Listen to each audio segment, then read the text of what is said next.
Japan में Mount Fuji के base में एक रहस्यमयी जंगल है, ओकीगाहरा।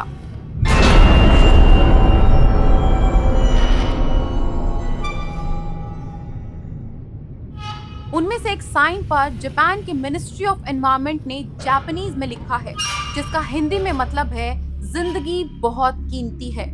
कोई खतरनाक कदम उठाने से पहले बस एक बार अपने घर वालों के बारे में जरूर सोचें।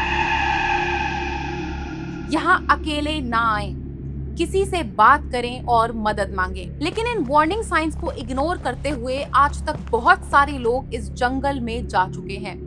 कुछ लोग इस घने जंगल में हाइकिंग और एडवेंचर के लिए जाते हैं और कुछ लोग आते हैं ओकीगाहरा के रहस्य को देखने। जो जानने आए हैं उन कहानियों को जो ओकीगाहरा के जंगलों में भटकती आत्माओं के बारे में है, कि हाँ रात को अजीब अजीब आवाजें सुनाई देती हैं, कि ये जंगल एक हॉन्टेड प्लेस है। आज तक कई लोगों ने इस जंगल में रात बिताने की कोशिश की है, जो कभी वापस लौट कर नहीं आए। कई वॉलंटियर्स का कहना है कि ओकीगाहरा का एटमॉस्फेयर नॉर्मल जंगल से एकदम अलग है।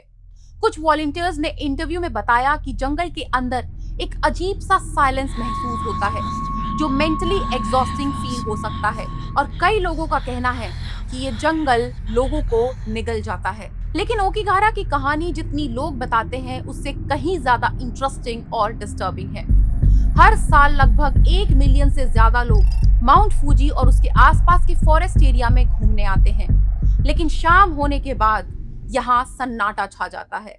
जंगल के बाहर लगे साइन बोर्ड पर साफ लिखा है, यहाँ की एंट्री सिर्फ सुबह 9 बजे से रात के 5 बजे तक ही है। और जैसे ही अंधेरा होने लगता है, जंगल के बाहर ब्लू लाइट्स ऑन हो जाती हैं। और यहाँ के लोकल्स का मानना है कि रात के वक्त जंगल के अंदर से चीखने और चिल्लाने की आवाजें आती हैं।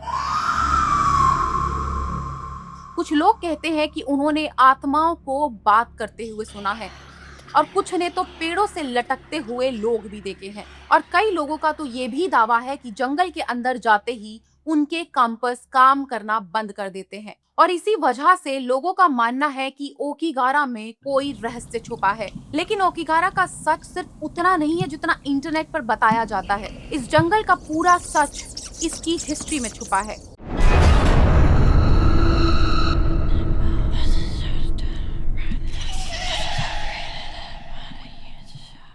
पिछले 5600 साल में जापान का सबसे फेमस वोल्केनो माउंट फूजी 180 बार फट चुका है। माउंट फूजी 3776 मीटर ऊंचा है और ये एक यूनेस्को वर्ल्ड हेरिटेज भी है। लेकिन पिछले 319 सालों से माउंट फूजी बिल्कुल शांत है। 1707 के बाद से यहाँ कोई भी इरप्शन नहीं हुआ। लेकिन इसका ओकीगाहरा से क्या कनेक्शन? आज से लगभग 1200 साल पहले सन 864 में माउंट फूजी एक बहुत ही खतरनाक इरप्शन से फटा, जिसे जोगन इरप्शन कहा गया। और ये इरप्शन इतना पावरफुल था कि इसने आसपास के इलाके को पिघले हुए लावा से भर दिया। और जब ये लावा धीरे धीरे ठंडा हुआ तो उसके ऊपर उगा एक घना जंगल, और इसी जंगल को आज ओकीगाहरा फॉरेस्ट के नाम से जाना जाता है। ओकीगाहरा का मतलब है सी ऑफ ट्रीज। ये जंगल लगभग 30 स्क्वायर किलोमीटर में फैला हुआ है, यानी रफली 4000 फुटबॉल फील्ड जितना बड़ा। ये जंगल इतना बड़ा है कि ऊपर से देखो तो वाकई एक समुद्र की तरह दिखाई देता है। लेकिन इस जंगल की सबसे अजीब बात इसकी हिस्ट्री नहीं बल्कि इसका एनवायरनमेंट है, क्योंकि ये पूरा जंगल सूखे हुए लावा के ऊपर बसा है। इसीलिए यहाँ की जमीन अनइवन है, जगह जगह गुफाएं हैं। और यहाँ की सबसे अजीब बात है यहाँ का सन्नाटा।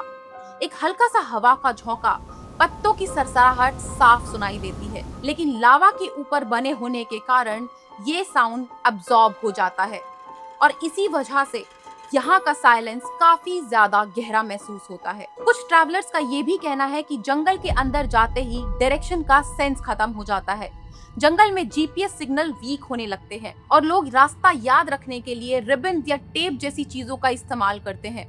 कुछ लोगों का तो ये भी दावा है कि उन्हें कोई देख रहा है, और कुछ को लगता है कि यहाँ कोई रहता है। लेकिन अगर इसे साइंटिफिक लेवल पर देखा जाए तो dense isolation, low sound environment और रेपिटेटिव विजुअल ह्यूमन ब्रेन को साइकोलॉजिकली डिस्टर्ब कर सकता है। लेकिन जापान की फोकलोर्स में इस जंगल की कहानियां और भी ज्यादा डार्क हैं। पुराने जापानीज लेजेंड्स के अकॉर्डिंग ओकिगारा को यूरई यानी भटकी हुई आत्माओं का घर माना जाता है।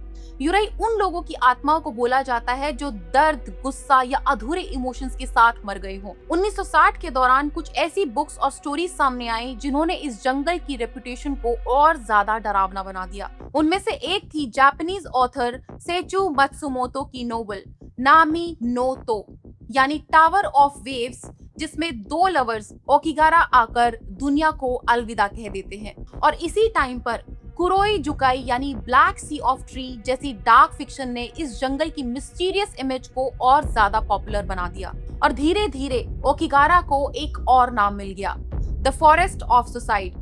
उसके बाद मीडिया, फिल्म्स और इंटरनेट स्टोरीज ने इसको और ज्यादा बदनाम कर दिया और धीरे धीरे ओकिगारा दुनिया के सबसे नोटोरियस सुसाइड लोकेशन में से एक बन गई। कई रिपोर्ट्स में तो इसे दुनिया का second most known suicide location भी माना गया है, अमेरिका के गोल्डन गेट ब्रिज के बाद, जिसकी वजह थी कि 1988 के बाद हर साल लगभग 100 से भी ज्यादा लोग इस जंगल में आकर खुद को खत्म करने लगे थे।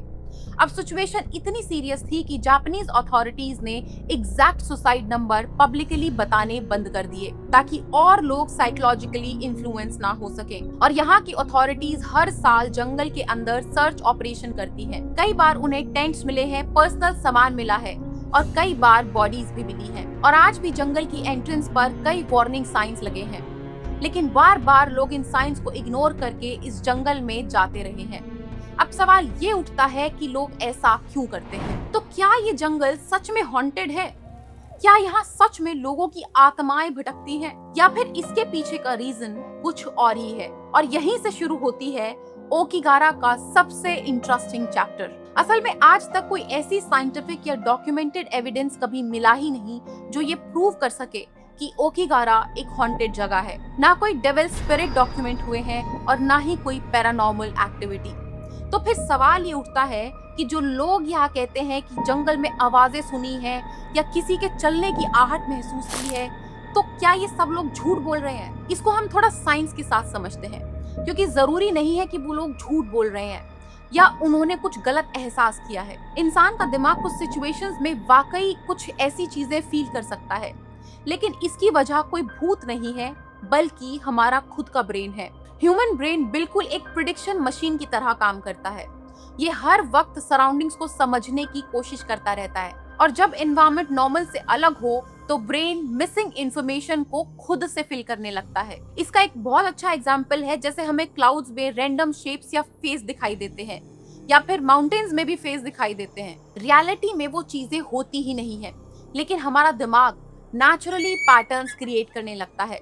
साइंटिस्ट इस टेंडेंसी को पैरेडोलिया कहते हैं, एक ऐसी टेंडेंसी जो रैंडम चीजों में भी फेमिलियर पैटर्न देखने लगती है। और इसी वजह से डार्कनेस में शैडोज इंसान जैसे लग सकते हैं, रैंडम साउंड्स फुटस्टेप जैसे साउंड कर सकते हैं और कभी कभी इंसान को ऐसा महसूस होता है कि जैसे उसके आसपास कोई मौजूद हो। और साइंटिस्ट इस फीलिंग को फेल्ट प्रेजेंस कहते हैं, यानी एक ऐसा सेंसेशन जहां इंसान को लगता है कि उसके आसपास कोई और भी है, जबकि रियलिटी में वहां कोई भी नहीं होता। इस टॉपिक पर काफी रिसर्चर्स ने काम किया है, जिसमें से सबसे फेमस थे विक टेंडी। ये एक ब्रिटिश इंजीनियर और रिसर्चर थे। 1998 में उन्होंने एक फेमस पेपर पब्लिश किया जिसका नाम था the ghost in the machine. और उनका मानना था कि कुछ हॉन्टेड प्लेस में actually low frequency sound waves होती हैं, जिन्हें इंफ्रा साउंड्स कहा जाता है। इंफ्रा साउंड्स एक ऐसी साउंड होती है जो 20 हर्ट्ज से नीचे होती है। इंफ्रा साउंड्स इतनी लो फ्रीक्वेंसी की होती है कि ह्यूमन ईयर्स उन्हें कॉन्शियसली डिटेक्ट नहीं कर पाते, लेकिन हमारी बॉडी वाइब्रेशन और प्रेशर चेंज को फील कर सकती है। 20 हर्ट्ज से ऊपर के साउंड्स जैसे नॉर्मल कॉन्वर्सेशन, डोरबेल या फिर फैन की आवाज, फुटस्टेप्स, ये सब हम आसानी से सुन पाते हैं। इसीलिए 20 हर्ट्ज से लो साउंड्स हमें कुछ अजीब सा महसूस कराते हैं। रिसर्च के अकॉर्डिंग कुछ लो फ्रीक्वेंसी वाइब्रेशन इंसान की बॉडी और ब्रेन पर गहरा असर डाल सकती है, जैसे आप एंजाइटी, फियर या चेस्ट प्रेशर फील कर सकते हैं और कभी कभी किसी इनविजिबल प्रेशर का भी एहसास होता है। जिसको प्रूव करने के लिए एक एक्सपेरिमेंट कंडक्ट किया गया था। बहुत सारे लोगों को एक न्यूली बिल्ट इंफ्रासाउंड एनवायरनमेंट में बिठाया गया बिना उन्हें बताए, और कमाल की बात थी कि काफी लोगों ने स्ट्रेंज इमोशंस रिपोर्ट किए।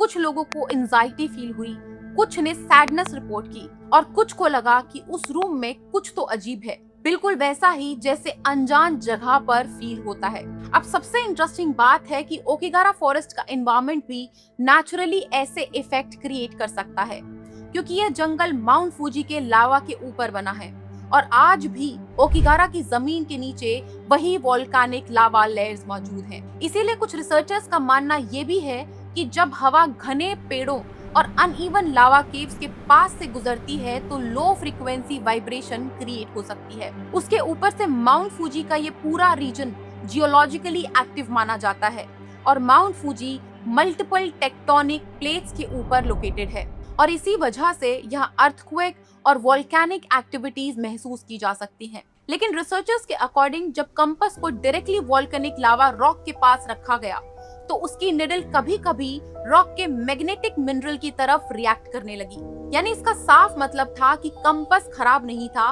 वो नीचे मौजूद वोल्केनिक आयरन डिपॉजिट पर रिएक्ट कर रहा था।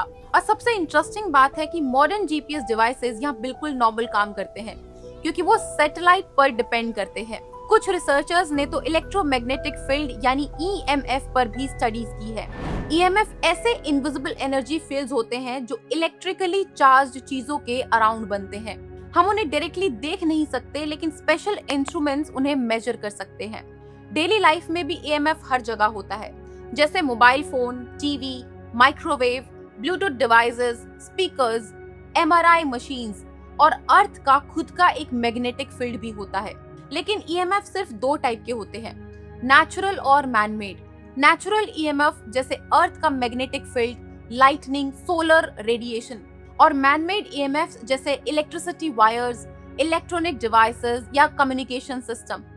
कुछ थ्योरीज के according unusual natural EMF fluctuations इंसान के परसेप्शन और एंजाइटी को टेम्पररी इफेक्ट कर सकती हैं, लेकिन इसके बावजूद भी अभी तक कोई कंक्लूसिव एविडेंस नहीं मिला जो डायरेक्टली घोस्ट को ईएमएफ से कनेक्ट करता हो। तो अब सवाल ये उठता है कि फिर इतने सारे लोगों को डर क्यों लगता है? उसका जवाब साइकोलॉजी में छुपा है। सोचो, अगर आप एक ऐसे जंगल में एंटर करते हो जिसके बारे में आपने हमेशा से सुना हो कि एक हॉन्टेड जगह है, आप ऑलरेडी एक्सपेक्ट करने लगते हो कि यहाँ कुछ तो अजीब हो सकता है। और जब इंसान का ब्रेन पहले से ही फियर मोड में होता है तो वो हर रैंडम साउंड को डेंजर की तरह देखने लगता है, हर शैडो को इंसान की तरह समझता है, पेड़ों की आवाज को फुटस्टेप्स की आवाज समझ सकता है, साइलेंस भी डरावना फील होता है। इसीलिए कई साइंटिस्ट मानते हैं कि ओकिगारा का हॉरर भूतों की वजह से नहीं, बल्कि ह्यूमन साइकोलॉजी, वोल्केनिक एनवायरनमेंट और एक्सपेक्टेशन का कॉम्बिनेशन है। कई पैरानॉर्मल इन्वेस्टिगेटर्स और एक्सप्लोरर्स भी रात में ओकिगारा जा चुके हैं, भूत पकड़ने की पूरी किट के साथ, जिसमें कैमरास होते हैं, ईएमएफ डिटेक्टर्स होते हैं, थर्मल टूल्स और ऑडियो इक्विपमेंट। कुछ लोगों ने स्ट्रेंज एक्सपीरियंस रिपोर्ट भी किए हैं, लेकिन आज तक कोई भी साइंटिफिकली वेरीफाइड पैरानॉर्मल एविडेंस कभी सामने नहीं आया। लेकिन अब सबसे बड़ा एक सवाल उठता है, अगर ओकिगारा एक हॉन्टेड फॉरेस्ट नहीं है तो फिर लोग यहाँ अपनी जान लेने क्यों आते हैं? वो अपने घर पर भी रह सकते हैं या फिर किसी और जगह जा सकते हैं, तो फिर लोग इस जंगल को चूज क्यों करते हैं? और शायद इस सवाल में ओकिगारा का सबसे ज्यादा डिस्टर्बिंग सच छुपा है। साइकोलॉजिस्ट के अकॉर्डिंग सुसाइडल स्टेट में इंसान नॉर्मल इंसान की तरह नहीं सोच पाता। सीवियर डिप्रेशन और इमोशनल आइसोलेशन इंसान के ब्रेन को कंप्लीटली चेंज कर देते हैं। धीरे धीरे इंसान दुनिया से इमोशनली डिस्कनेक्ट फील करता है। उसे ऐसा लगता है कि जैसे उसे कोई समझने वाला नहीं है, वो अकेला है, उसकी एग्जिस्टेंस मैटर नहीं करती। और फिर ओकिगारा जैसी जगह उन लोगों के लिए एक सिंबल बन जाती है, आइसोलेशन का सिंबल, साइलेंस का सिंबल, डिसअपीयर होने का सिंबल। इसीलिए कई साइकोलॉजिस्ट मानते हैं कि इसी वजह से कुछ लोग ओकिगारा की तरफ अट्रैक्ट होते हैं, क्योंकि ये जंगल उनके अंदर चल रही इमोशनल स्टेट को रिफ्लेक्ट करता है। इसे कहा जाता है सुसाइड कंटेजियन, यानी जब भी कोई जगह बार बार सुसाइड से एसोसिएट होने लगती है तो वल्नरेबल लोग साइकोलॉजिकली उस जगह से कनेक्ट फील करते हैं। उसके ऊपर से मीडिया, मूवीज, इंटरनेट स्टोरीज और हॉरर कंटेंट ओकिगारा को एक सुसाइडल डेस्टिनेशन की तरह प्रेजेंट करते हैं। और जितनी ज्यादा स्टोरीज उतना ज्यादा साइकोलॉजिकल इम्पैक्ट बढ़ता जाता है। लेकिन इस स्टोरी की एक और साइड भी है। जापान दुनिया की सबसे डेवलप्ड कंट्रीज में से एक माना जाता है, लेकिन इसी कंट्री में लोनलीनेस और सोशल आइसोलेशन एक बहुत बड़ा इशू है। यहाँ का वर्क कल्चर बहुत ज्यादा इंटेंस माना जाता है। जापान में एक टर्म यूज होती है, हिकिकोमोरी। ये उन लोगों के लिए यूज की जाती है जो महीनों या फिर कभी कभी सालों तक सोसाइटी से कंप्लीटली कट ऑफ कर लेते हैं। वो अपने रूम में बंद रहते हैं, सोशल इंटरेक्शंस अवॉइड करते हैं और धीरे धीरे अकेलापन उनकी रियलिटी बन जाता है। कुछ रिपोर्ट्स के अकॉर्डिंग जापान में लगभग हर 50 में से एक इंसान किसी ना किसी लेवल पर सीवियर आइसोलेशन एक्सपीरियंस कर रहा होता है। और इसी वजह से ओकिगारा की स्टोरी सिर्फ भूत की स्टोरी नहीं है, बल्कि यहाँ के लोगों के अकेलेपन की स्टोरी है। क्योंकि कई बार इंसान को सबसे ज्यादा डर भूत से नहीं बल्कि खुद की सोच से लगता है। और शायद ओकिगारा का असली हॉरर भी वही है। ओकिगारा की कहानी सिर्फ पुरानी फोकलोर्स या घोस्ट स्टोरी तक लिमिटेड नहीं है। ये जंगल आज भी डिस्कशन का टॉपिक बना हुआ है। 2017 में फेमस यूट्यूबर लोगन पॉल भी ओकिगारा गया था, लेकिन वहाँ शूट की गई कंट्रोवर्शियल वीडियो की वजह से पूरी दुनिया में बैकलैश हुआ और उसके बाद उसे वो वीडियो इंटरनेट से हटानी पड़ी। इस इंसिडेंट के बाद कई बार दुनिया का ध्यान ओकिगारा की तरफ गया, लेकिन इस बार सवाल भूतों का नहीं था, सवाल था मेंटल हेल्थ और ह्यूमन सफरिंग का। कुछ रिपोर्ट्स में ये भी देखा गया है कि फाइनेंशियल ईयर एंडिंग के दौरान यहाँ सुसाइड केसेस ज्यादा बढ़ जाते हैं और इसीलिए जंगल के बाहर वार्निंग साइंस और ब्लू लाइट्स लगाई गई हैं, जो इस जगह को डरावना बनाने के लिए नहीं, बल्कि साइकोलॉजिस्ट का मानना है कि ब्लू कलर ह्यूमन ब्रेन पर कामिंग इफेक्ट बना सकता है।